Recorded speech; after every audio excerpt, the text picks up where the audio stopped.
They performed the dirtiest tasks in the rear of the Wehrmacht. What was the worst SS division during World War II?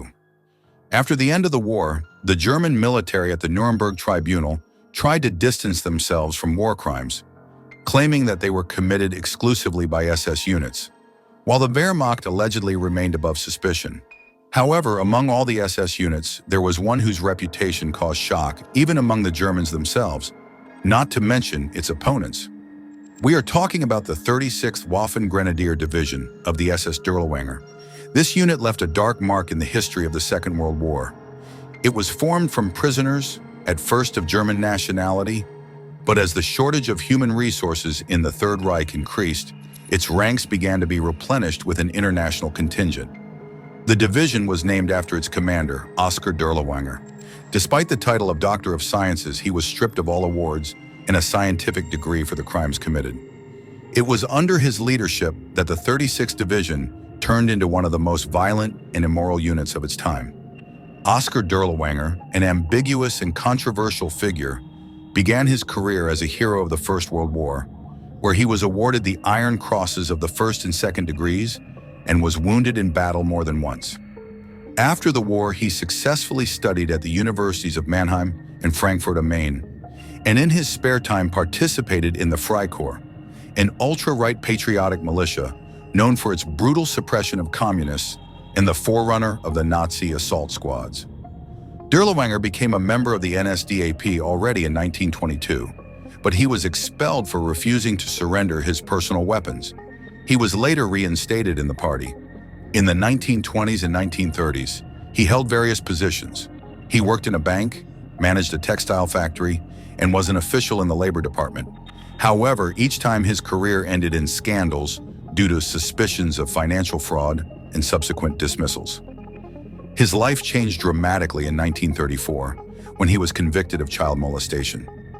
This crime led to Dirlewanger being stripped of his military ranks, awards, doctorate, and job, and expelled from the party. After 2 years in prison, thanks to the support of a former colleague, WW2, who held a high position in the SS, he volunteered for the Spanish Civil War. There he fought on the side of General Franco against the communists, was wounded again, and received the Spanish Cross in silver. In 1939, Dirlewanger returned to Germany and was reinstated in the ranks of the NSDAP. Despite the protests of the University of Frankfurt, his doctorate was returned to him. Thanks to the patronage of WW2, who took up the career of his front-line comrade in June 1940, a unique punitive SS unit was created, the Sonderkommando of Poachers Oranienburg. The team was based on poachers serving sentences who were collected on a voluntary and compulsory basis. Oskar Dirlewanger was assigned to lead this squad. By September 1st, 1940, the unit had grown to a battalion and received the name Special SS Battalion Dirlewanger, which remained with it until the very end of the war. Over time, it increased. In 1943, it became a regiment. In 1944, it became a brigade. And in February 1945, it reached the size of a division. Initially, the squad included only poachers, but by the spring of 1942, their number had dried up. After grueling clashes with Belarusian partisans, the unit began to be replenished with prisoners convicted of various crimes. In the summer of 1942, a Ukrainian company and a whole battalion of Russian volunteers joined its ranks. Later, the squad was replenished by criminals of various nationalities from Europe and the USSR, from thieves and robbers to murderers and rapists, with the exception of those convicted of homosexuality. Dirlewanger especially appreciated the old-time poachers, giving them promotions and broad powers. This made it possible to maintain at least some order among the motley and criminal composition. There was a strict punishment system for the penalty takers in the squad, which helped to keep discipline in conditions of complete moral decay. Oskar Dirlewanger's military unit was never considered a full-fledged unit of the Waffen-SS, even during the period when its composition was exclusively German. It was equated with the foreign volunteer legions of the SS. From January 1943, the soldiers of this unit were forbidden to wear SS runes on their uniforms, replacing them with patches with crossed carbines or grenades. However, some old-timers ignored the order, continuing to use forbidden symbols. Since its creation, The unit has been designed to carry out the dirtiest tasks in the rear of the Wehrmacht, namely the fight against partisans. Initially, the detachment operated on the territory of Poland. Then it was transferred to Belarus and the Pskov region. The methods used by Dirlewanger soldiers were frankly inhumane. Instead of systematically eliminating the guerrilla threat, they resorted to acts of intimidation of the civilian population. In the occupied territories, this unit has become a symbol of extreme cruelty. His fighters are guilty of a huge number of crimes against civilians, including the tragedies in Katyn, Borki, and other fiery villages. It was only in November 1943 that Oskar Dirlewanger's soldiers were sent to the front line for the first time.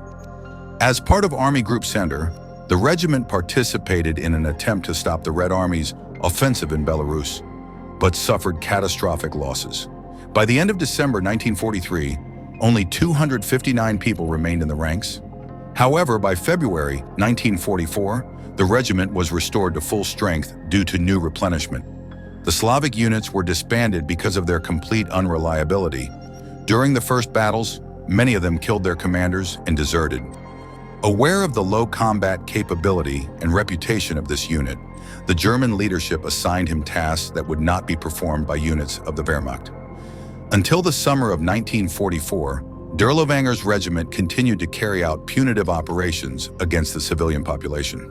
With the beginning of Operation Bagration in the summer of 1944, the unit again suffered heavy losses and retreated to Poland.